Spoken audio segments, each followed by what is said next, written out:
ఇక్కడ క్లోజ్ అయ్యింది. అటువంటి స్కూల్ ఈరోజు మనము మళ్ళీ కొత్తగా ఓపెనింగ్ చేసుకొని ఈ విధంగా జెండా కార్యక్రమము తర్వాత స్కూల్లో పిల్లలు ఉన్నారు, ఈ విధంగా కలకలలు ఆడుతుంది ఈ ప్రాంగణం అంతా. అంటే మరి ఇక్కడ ఊరి పెద్దలు, సర్పంచ్ గారు, వార్డు సభ్యులు, ఇక్కడ పెద్దలందరి సహకారం ఉంటే ఎంతో ఉందని చెప్పవచ్చు. మరి ముందుగా అందరికీ ఈ స్కూల్ ఏర్పాటుకు మళ్ళీ రీఓపెనింగ్కి కృషి చేసినటువంటి అందరికీ ఒకసారి గట్టిగా క్లాస్ ఇవ్వాలి.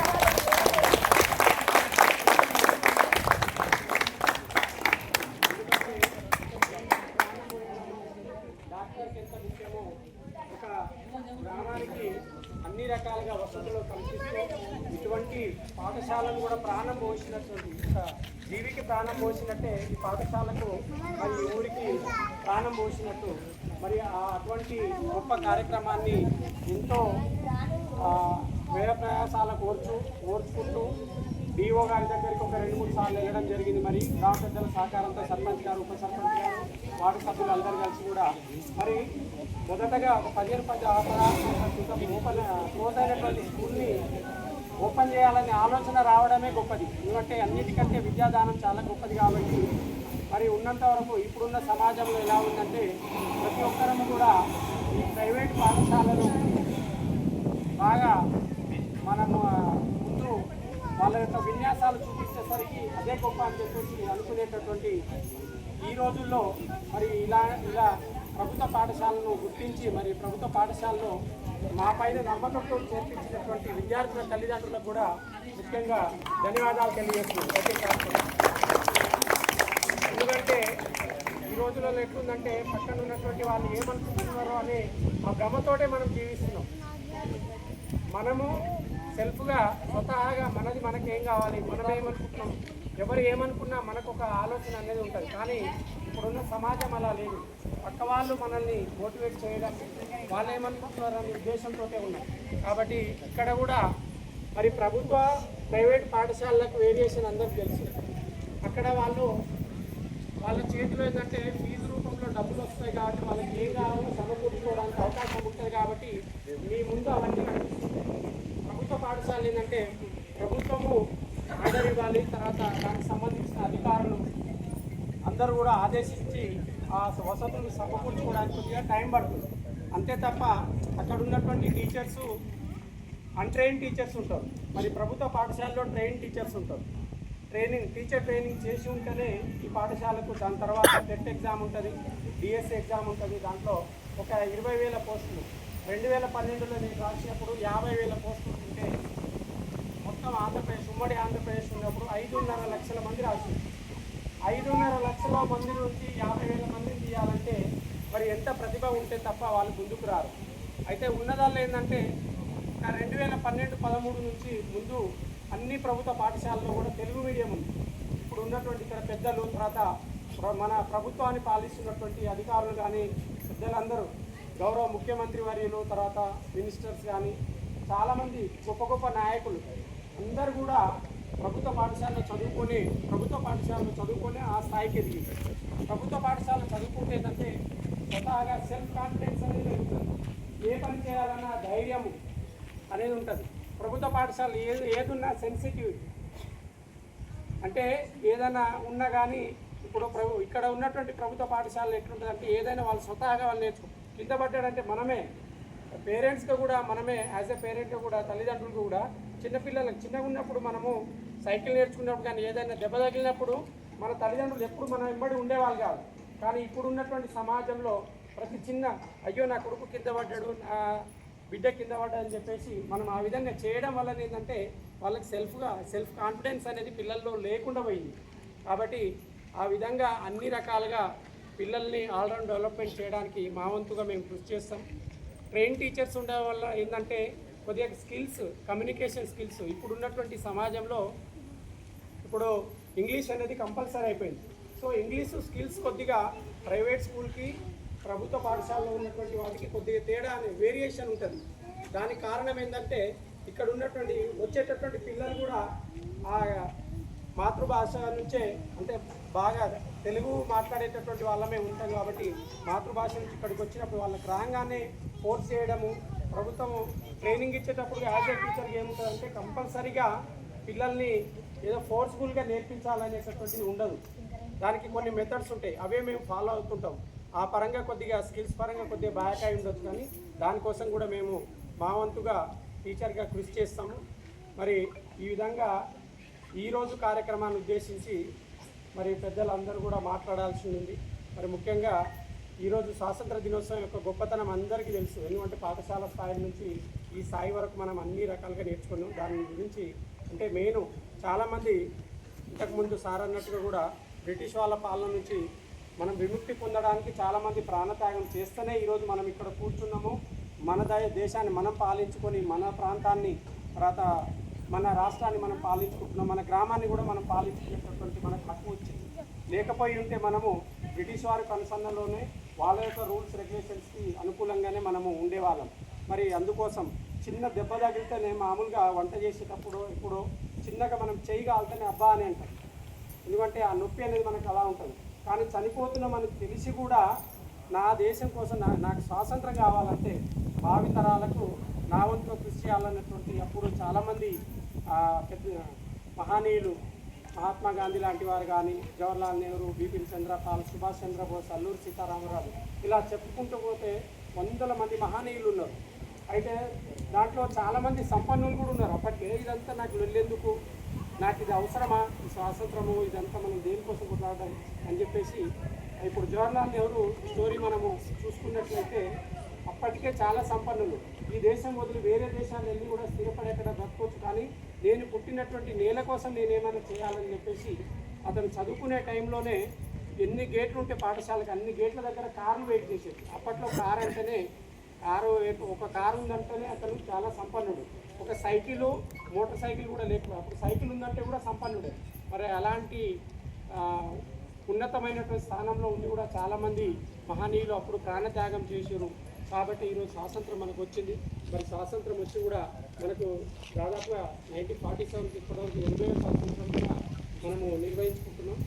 మరి ఈ విధంగా మనకు దాని తర్వాత మా అంబేద్కర్ లాంటి మహానుభావులు మనకు ఒక రాజ్యాంగాన్ని 5 మంది సభ్యులతో రచించారు. కాబట్టి ఆ రాజ్యాంగం ప్రకారం మనం నడుచుకుంటున్నాం ఈరోజు. దాని ప్రకారమే ఇప్పుడు గ్రామ పరిపాలన సాగాలన్నా, రాష్ట్రమైనా దేశమైనా దాన్ని అనుసరించే మనం ఆ రాజ్యాంగాన్ని ఉన్నటువంటి చట్టాలు దాన్ని అనుసరించే నడుస్తున్నాం. మరి ఇక్కడైతే ఈ పాఠశాలకు సంబంధించి చాలాసార్లు 2-3 సార్లు సర్పంచ్ గారు వార్డు సభ్యులతో మరియు గ్రామ పెద్దలందరినీ కలుపుకొని డిఓ గారి దగ్గరికి 2-3 సార్లు వచ్చినప్పుడు సార్ కూడా అదే అన్నాడు, ఈ మండలంలో దాదాపు 50 మంది టీచర్లు షార్టేజ్ ఉన్నారు సార్. ఎందుకంటే రిటైర్మెంట్ కావడము, ఇప్పుడు 2024 సంవత్సరాలు చాలామంది రిటైర్మెంట్, అదేవిధంగా ప్రమోషన్లు చాలామంది టీచర్లు హై స్కూల్ కానీ ప్రైమరీ స్కూల్లో షార్టేజ్ ఉన్నప్పటికీ నేను తారామతిపేటలో ఒరిజినల్గా వర్క్ చేస్తాను. మరి అక్కడి నుంచి ఎట్టి పరిస్థితుల్లో ఎంఈఓ గారు ఖచ్చితంగా సర్పంచ్ సార్ 2-3 సార్లు ఆఫీస్ కాడికి వచ్చి స్కూల్ రావాలని అన్నప్పుడు మనం ఖచ్చితంగా ఏదో ఒకటి చేయాలని చెప్పేసి నన్ను ఇక్కడికి పంపించడం జరిగింది. మరి ఇక్కడ పాఠశాలను ఏర్పాటు చేసుకున్నాం. దానికి కావాల్సినటువంటి వసతులు ఫస్ట్ డే నుంచి ఇప్పటి వరకు కూడా సర్పంచ్ గారు ముందుండి అన్ని రకాలుగా నడిపిస్తున్నారు. మరి అదేవిధంగా ఎంఈఓ గారు కూడా ఎన్జిఓ సంస్థలు ద్వారా కూడా ఉంటే పిల్లల్లో ఇంత ఆల్రౌండ్ డెవలప్మెంట్ చేయలేమన్న ఉద్దేశంతో టీచర్లను కూడా ఇక్కడ ఏర్పాటు చేయడం జరిగింది. మరి అందుకు ఆ ఎన్జిఓ సంస్థ వారిని కూడా ఈరోజు ఇన్వైట్ చేశాము స్కూల్కి, కానీ వాళ్ళు వేరే కార్యక్రమాలు ఉన్నందుకు రాలేదు. ఇలా టీచర్లకు ఒక 4 సార్లు వాళ్ళు ముందుకొచ్చి 15 సంవత్సరాల క్రితం క్లోజ్ అయిన స్కూల్ అంటేనే చెప్పంగానే వాళ్ళు ఖచ్చితంగా మా వంతు మేము చేస్తామని చెప్పేసి వేరే స్కూల్కు ఒక్కొక్క టీచర్ని ఇచ్చిన మన జాఫర్గూడ పాఠశాలకు 2 టీచర్లను ఇచ్చింది. కాబట్టి వారికి కూడా ప్రత్యేకంగా ధన్యవాదాలు. పాడ్ ఇండియా అనేటటువంటి ఒక సంస్థ, తర్వాత సీడ్ ఇండియా అనేటటువంటి 2 సంస్థలు. మరి అదేవిధంగా ఈ పాఠశాల ఏర్పాటు చేసిన మొదటి నుంచి కావాల్సినటువంటి అన్ని వసతులు, ఒక కొత్త సంసారం అన్నప్పుడు, ఒక 2 అన్నదమ్ములు వేరుపడ్డప్పుడు కొత్తది ఏ విధంగా కొత్త ఇల్లు మొత్తం సర్దుకోవాలనేటటువంటి ఉంటుందో మరి ఈ పాఠశాల ఇక్కడ ఏమీ లేవు దాదాపుగా. మరి అలాంటి పరిస్థితుల్లో నుంచి కావాల్సినటువంటి వసతులు, ముఖ్యంగా పిల్లలు ఇక్కడికి వస్తున్నారు. మధ్యాహ్నం ఆల్రెడీ పాఠశాలలో మనం ఇక్కడ డైరెక్ట్ ఏర్పాటు చేయలేము. కాబట్టి ఈ పాఠశాలకు డైస్ కోడ్, ఒక కోడ్ అనేది రావాలి. జాఫర్గూడలో విలేజ్లో స్కూల్ ఉందంటే మనకు బ్యాంక్ అకౌంట్ ఉన్నట్టే స్కూల్కి ఒక కోడ్ ఉంటుంది. ఆ నెంబర్ వస్తేనే మనకు ఆన్లైన్లో వస్తుంది. అప్పుడు మనకు కావాల్సినటువంటి అన్నీ కూడా ప్రభుత్వం పంపిస్తుంది. కానీ అది రావడానికి కూడా ఒక 1 month టైం పట్టింది. మరి 1 month 1.5 month నుంచి హఫీజ్ గారు మరియు సర్పంచ్ గారే ఒక 3-4 వేల రూపాయలు, దాదాపు ఒక 5,000 రూపాయలను ఇచ్చి పిల్లలకు కావాల్సినటువంటి మధ్యాహ్న భోజనము ఏర్పాటు చేయడం జరిగింది. కాబట్టి ముఖ్యంగా వారికి ధన్యవాదాలు తెలియజేస్తాను. అదేవిధంగా ఇప్పుడు కొత్త ఇక్కడ అసలు జెండా పూలు ఎక్కడ ఉందో కూడా తెలియదు, ఏ వసతులు ఎక్కడ ఏమున్నాయో కూడా తెలియని పరిస్థితుల్లో అంగన్వాడీ టీచర్ కూడా మరి స్కూల్ క్లోజ్ అయినా కానీ కంటిన్యూ చేస్తూ ఆ జెండా స్కూల్ ప్రాంగణంలో మరి ఇన్ని సంవత్సరాలు కొనసాగినందుకు టీచర్ కూడా ఒకసారి ధన్యవాదాలు. మరి జెండా కార్యక్రమాన్ని ఉద్దేశించి దీనికి అయ్యేటటువంటి ఖర్చులన్నీ కూడా సర్పంచ్ గారే, సార్ ఏం కావాలన్నా కానీ స్కూల్ ప్రాంగణంలో ఏ ఏర్పాటు కావాలన్నా కానీ నా వంతు కృషి చేస్తా అని చెప్పేసి దీనికి సంబంధించిన తర్వాత పిల్లలు కొత్తగా అన్ని స్కూళ్ళలో గేమ్స్ ఆడిపిస్తున్నారు, మన దగ్గర కూడా ఆడిపియండి సార్, ఖచ్చితంగా మనము పిల్లలకు ప్రోత్సాహకం అనేది ఇద్దామని చెప్పేసి కూడా సర్పంచ్ గారు చెప్పడం వల్ల సర్పంచ్ గారి ఆదేశాలలో పిల్లలకు గేమ్స్ కూడా కండక్ట్ చేయడం జరిగింది. మరి ఆ గేమ్స్ సంబంధించిన ప్రైజెస్ కూడా సర్పంచ్ గారే బహుమానం చేయడం జరిగింది. కాబట్టి మరొకసారి అదేవిధంగా మరి అన్ని రకాలుగా అన్ని వసతులు సర్పంచ్ గారు సమకూరుస్తున్నారు సార్. నేను ముఖ్యంగా పర్మనెంట్గా ఉండే విధంగా పిల్లల కరికలం చదువు పరంగా ఉపయోగపడేటటువంటి ఏదైనా ఉంటే నేను వేరే ఏమైనా చేస్తానని చెప్పేసి ఉప సర్పంచ్ గారు ముందుకు వచ్చారు. మరి ఉప సర్పంచ్ గారు కూడా పిల్లలకు మెయిన్ ఏంటంటే ఏదైనా ఒక వర్ణమాల రాదు అనుకున్నప్పుడు, ఏబీసీ తర్వాత లెటర్స్ ఇంగ్లీష్లో రాదు అనుకున్నప్పుడు పిల్లలకు మళ్ళీ డ్రిల్లింగ్ చేయించాలి. చూపిస్తూ నేర్పించడం ద్వారా పిల్లలు బాగా నేర్చుకుంటారు. మరి అందుకు సంబంధించిన వాల్ పోస్టర్స్ కానీ చార్ట్స్ కానీ స్కూల్ దానికి సంబంధించిన ఏ ఉన్నా కానీ ఆ చార్ట్స్, వాల్ పోస్టర్స్, తర్వాత పెయింట్ కానీ ఏదైనా ఉన్నా నేను చేపిస్తానని చెప్పేసి ఉప సర్పంచ్ గారు కూడా ముందుకు వచ్చారు. 5,000 అయినా కానీ 10,000 అయినా కానీ మేము కూడా ఎంత అవసరమో అంతే తీసుకుంటాం సార్. ఎందుకంటే వృధా ఖర్చు మిమ్మల్ని చేయించడం కానీ మాకు ఏది అవసరమో అదే మేము కోరుకుంటాము. మరి ఆ విధంగా ముందుకు వచ్చినందుకు ఉప సర్పంచ్ గారు కూడా ప్రత్యేకంగా ధన్యవాదాలు. ఎందుకంటే మీరు ఏం కావాలో ఇప్పుడు ఇవన్నీ సమకూర్చున్నాయి సార్, నాకు మిగిలిన ఏదైనా ఉంటే ఇంకేం కావాలో చెప్పండి అని చెప్పేసి చెప్పారు. అందుకనే సార్కు ఏది అడగలేదు ముందు నుంచి, ఎందుకంటే ముందు నుంచి కావాల్సిన చిన్న ఏమైనా ఉన్న సర్పంచ్ గారు చేస్తున్నారు. కాబట్టి ఉప సర్పంచ్ గారు కూడా మళ్ళీ మరొకసారి ప్రత్యేకంగా ధన్యవాదాలు తెలియజేస్తుంది సార్. అదేవిధంగా ఈ కార్యక్రమాన్ని చేసేసి గౌరవ పిల్లలు సర్పంచ్ గారు మాట్లాడాల్సి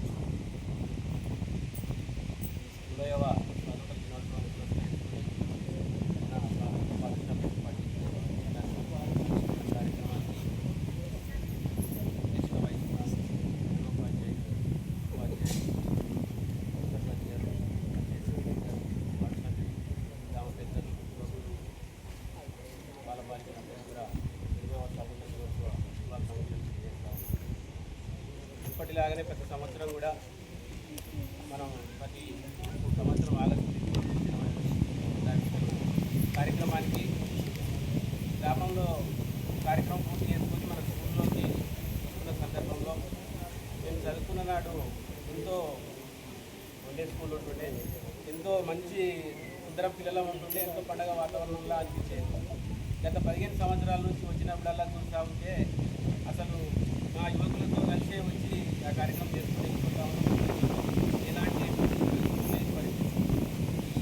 వచ్చిన సందర్భంలో అనిపించేది, ఎంతో బాధగా అనిపించేది. సిచ్యువేషన్ చూసినప్పుడు మాకు ఒక అవకాశం దొరికింది. పంచాయతీ సర్పంచ్గా మేము గెలిచినందుకు ప్రభుత్వం కూడా సహకరించింది. ఖచ్చితంగా ఈ మన గ్రామంలో స్కూల్ తెరవాలని ఒక ఆకాంక్ష పట్టుదల మాకు గట్టిగా ఏర్పడి ఉద్యోగాలతో మాట్లాడి ఖచ్చితంగా మాకు ఏది ఏమైనా సరే గ్రామంలో మాకు ప్రాథమిక పాఠశాల కావాలి సార్, టీచర్స్ని అరేంజ్మెంట్ చేయండి, నేను పేరెంట్స్తో మాట్లాడతా అని చెప్పేసి పేరెంట్స్ దగ్గరికి ఓ రోజు ప్రోగ్రాం పెట్టుకొని ఇంటికి తిరగడం జరిగింది. వాళ్ళు ఎవరు కూడా ముందుకు రాలేదు. రాని సందర్భంలో వాళ్ళు ఎంతసేపు గవర్నమెంట్ స్కూల్ మేము రోలియం, మేము మా పిల్లల్ని సరిగా చూసుకోరు, అక్కడ టీచర్స్ సరిగా ఉండరు అని రకరకాల అనుమానాలు వాళ్ళు వ్యక్తపరచడం జరిగింది. లేదా మాకు ఖచ్చితంగా మా పిల్లల్ని ఏ విధంగా అయితే మేము చదివించుకుంటున్నామో మీ పిల్లల్ని కూడా మేము ఆ విధంగా చదివిస్తాం, మాపై భరోసా ఉంచండి, మేము దేనికైనా మేము ప్రతి ఖర్చులో మా భాగస్వామ్యం ఉంటుంది, ప్రతి ఖర్చులో మేమే పెట్టుకుంటాం, మీరు అలాంటి ఇబ్బందులు పడొద్దని పేరెంట్స్ని కన్విన్స్ చేసి వాళ్ళని పిల్లల్ని ఈరోజు చేయించుకోవడం జరిగింది. టీచర్స్ గారు కూడా మన పాండు సార్ మాకు ప్రత్యేకించి ధన్యవాదాలు తెలియజేస్తూ ఉన్నాను సార్. మీ ద్వారా ఇలా ఈ చక్కటి ప్రోగ్రామ్ ఇలా పిల్లల్ని మీరు కూడా దగ్గరుండి ఇంత మంచి చేయించినందుకు ప్రత్యేకించి టీచర్స్ కానీ రేపటి భవిష్యత్తులో ఇంకా ఇతర మనకు ఏమైనా కావాలనుకున్నా మా ద్వారా మీకు సహాయ సహకారాలు ఎప్పుడు ఉంటాయి. ఇంకా మాపై నమ్మకం ఉంచండి పేరెంట్స్, నేను ఒకటే చెప్తా ఉన్నాను, మాపై నమ్మకం ఉంచండి. ఖచ్చితంగా మేము పిల్లలకి ఎలాంటి సదుపాయాలైనా మేము కల్పించే విధంగా మేము కృషి చేస్తాం. నెక్స్ట్ మనకు ఎంఈఓ గారు కూడా చెప్పారు, ఇంకా ఇద్దరు టీచర్స్ మనకు ప్రొవైడ్ చేస్తామని. వేరే స్వచ్ఛంద సంస్థలు కూడా మా వంతు సహకారం మీకు వాళ్ళు చెప్పడం జరిగింది. రేపటి భవిష్యత్తులో పిల్లలకు ప్రైవేట్ స్కూల్ ఏ విధంగా అయితే వాళ్ళు మనకు టీచింగ్ చేస్తూ ఉన్నారో అంతకు మించి టీచింగ్ మన దగ్గర వాళ్ళకి చదువు చెప్పడం నేర్పిస్తారు. ప్రోగ్రామ్స్ ఏ ప్రోగ్రామ్స్ వచ్చినా రేపటి భవిష్యత్తులో మన గ్రామంలో ఏదైనా పండుగ సందర్భాల్లో ఏదైనా ప్రోగ్రామ్స్ వచ్చినప్పుడు మన పిల్లలే పార్టిసిపేట్ చేయాలి. ఆ కార్యక్రమాలు పిల్లలు మీరే తీసుకోవాలని చెప్తా ఉన్నారు. కల్చరల్ ప్రోగ్రాంలో మన పిల్లలు ఖచ్చితంగా పార్టిసిపేట్ చేయాలి. మన పిల్లల ప్రతిభ ఏందో మన పండుగల సందర్భంలో మన ప్రోగ్రామ్స్ ఏర్పాటు చేసే సందర్భంలో మన పిల్లల ప్రతిభతో మనం చూపించాల్సినటువంటి సందర్భం ఉంది. చదువులో కానీ, ఆటల్లో కానీ, పాటల్లో కానీ ప్రతి దాంట్లో మన పిల్లలు యాక్టివిటీస్ ఎలా ఉన్నాయో మనం నేర్పించాల్సిన బాధ్యత మన టీచర్ల పైన ఉంది. అదేవిధంగా గ్రామ యువత కానీ, పిల్లలు కానీ ప్రతి ఒక్కరూ మీ చేయుతగా మీ సహాయ సహకారాలు కూడా ఖచ్చితంగా మాకు అవసరం. ప్రతి ఒక్కరిని మేము కోరుకునేది ఒకటి, మీ ద్వారా మీరు చదువుతున్న పాఠశాల ఇది, మీరందరూ చదువుతున్న పాఠశాల ఇది కాబట్టి మన పాఠశాలని మనమే అభివృద్ధి చేసుకుందాం. రేపటి భవిష్యత్ తరాలకు మనకు ఉచితమైన విద్యను ప్రభుత్వం అందిస్తూ ఉంది. తద్వారా ఇక్కడ గవర్నమెంట్ స్కూల్లో చదువుకున్న వాళ్ళు ఎంతోమంది ఉన్నత స్థాయిలో ఉన్నారు. ప్రైవేట్ స్కూల్లో చదువుకున్న వాళ్ళే ఉన్నత స్థాయిలో ఏం లేరు. ప్రైవేట్ స్కూల్లో చదువుకున్న వాళ్ళు కూడా ఎంతోమంది ఇలా మామూలుగా ఏ పనులు చేయలేని పరిస్థితిలో ఉన్నారు. గవర్నమెంట్ స్కూలే చాలా విలువైనది. మంచి చదువుకున్న ఉపాధ్యాయులు ఉంటారు. మీరు మాపై భరోసా ఉంచండి, మీ పిల్లల భవిష్యత్తు మేము చూసుకుంటామని ఈ సందర్భంగా నేను తెలియజేస్తూ నాకు ఈ అవకాశం ఇచ్చిన ఉపాధ్యాయులు, యువత, గ్రామ ప్రజలందరికీ కూడా పేరు పేరున ధన్యవాదాలు తెలియజేస్తూ జై భారత్, జై హింద్.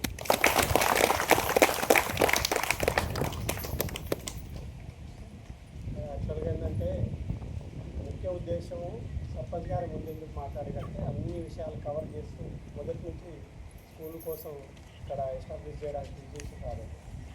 ప్రోటోకాల్ ప్రకారం అయితే అందరు మాట్లాడాక గౌరవ సర్పంచ్ గారు మాట్లాడాలి. ఎందుకని ఫస్ట్ సర్పంచ్ గారు మాట్లాడాలి, మేమే మాట్లాడాలి అన్నట్టుగా ఉద్దేశం ఉంటుంది కాబట్టి నేను చెప్తున్నాను. ఇంకెవరైనా మరి ఈ కార్యక్రమాన్ని ఉద్దేశించి మాట్లాడాలి. సర్పంచ్ గారు వార్డు సభ్యులు గ్రామం 70వ స్వాతంత్ర దినోత్సవాన్ని పురస్కరించుకొని మమ్మల్ని ఇక్కడికి ఆహ్వానించిన ఉపాధ్యాయులు పాండు సార్ గారికి, టీచర్లకు మరియు గ్రామ పంచాయతీ సర్పంచ్ వెంకటేష్ గారికి, నాతోటి వార్డు సభ్యులకు, గ్రామ పెద్దలకు, యువకులకు అందరికీ నమస్కారాలు తెలియజేస్తూ, సర్పంచ్ గారు చెప్పినట్టుగా ఈ స్కూల్ని నిలబెట్టడానికి ఆయన ఎంతో కష్టపడ్డాడు. మమ్మల్ని కూడా తీసుకుపోయి 1-2 సార్లు ఎంఈఓ గారిని కలవడము, పిల్లల తనకి తిరగనిక తీసుకుపోవడం జరిగింది. ఇక ఆయన చాలా కష్టపడి ఇలా ఈ పండుగ వాతావరణంలో ఈ కార్యక్రమాన్ని జరుపుకుంటున్నాము. మీకు అందరికి తెలియజేసేది ఏమనగంటే తల్లిదండ్రులు అందరూ గవర్నమెంట్ స్కూల్ పిల్లలను పంపిస్తే వాళ్ళకి ఏమున్నా స్కూల్ ద్వారా ఈసారి కొత్తది కాబట్టి కొంచెం ఇబ్బంది ఉన్నా నెక్స్ట్ స్కూల్ డ్రెస్సులు కానీ సారు ఈ స్కూల్ని కోడు ఏర్పాటు చేయడం జరిగింది. వాళ్ళకు బట్టలు కానీ, షూస్ కానీ, బుక్స్ కానీ ఇంకా అన్నీ రావడం జరుగుతుంది. ఎలాంటి ఇబ్బంది లేకుండా చూసుకుంటారు. మా వంతు కృషిగా కూడా ఎప్పుడు గ్రామ పంచాయతీ తరఫున మేము కూడా ముందుంటామని తెలియజేస్తూ జై హింద్, జై భారత్.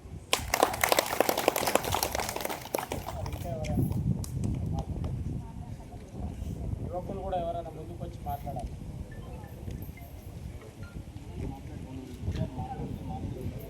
అభిప్రాయాలు తెలియజేస్తే మాకు కూడా కొంత ఏం చెప్తుంది. యూత్ నుంచి రండి, మీ ఉద్దేశం కూడా ఎక్కువ మేము ప్రసంగాలు అంటే రేపటి భవిష్యత్తు రేపటి భవిష్యత్తు మేము తీసుకున్న నిర్ణయం మంచిదా కాదా అని కూడా తెలియజేయడానికి ఒక అవకాశం ఉంది.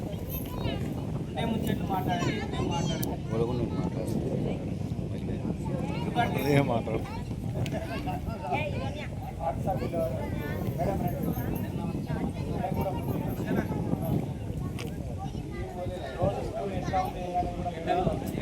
అందరికీ నమస్కారాలు.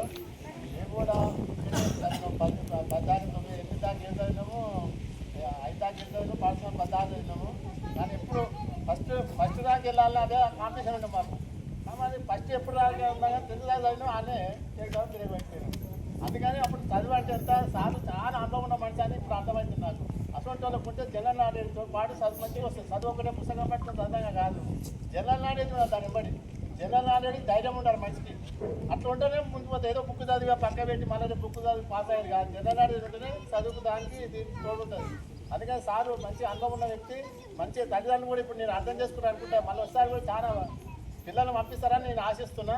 మంచిగా ఏదైనా సౌకర్యాలు కానీ ఏది ఇబ్బంది కాకుండా మన పెద్దలను చూస్తాము, గ్రామ పంచాయతీ చూస్తుంది, గవర్నమెంట్ చూస్తుంది, మంచిగా ఉంటుంది. ఇంత ప్రాంగణం, ఇంత మంచి గ్రౌండ్, ఇంత మంచిగా ఏడో కనబడుతుంది చూస్తుంటే మంచిగా ఉంది. మన ఊళ్ళో అన్ని వాటర్ హీటరు, మంచిగా గ్రౌండ్, వాటర్ ఆడటానికైనా దేనికైనా మంచిగా ఉంది. అందరూ అర్థం చేసుకొని వచ్చే సంవత్సరం చాలా మందిని పంపిస్తారని మనం చేస్తున్నాం అందరికీ.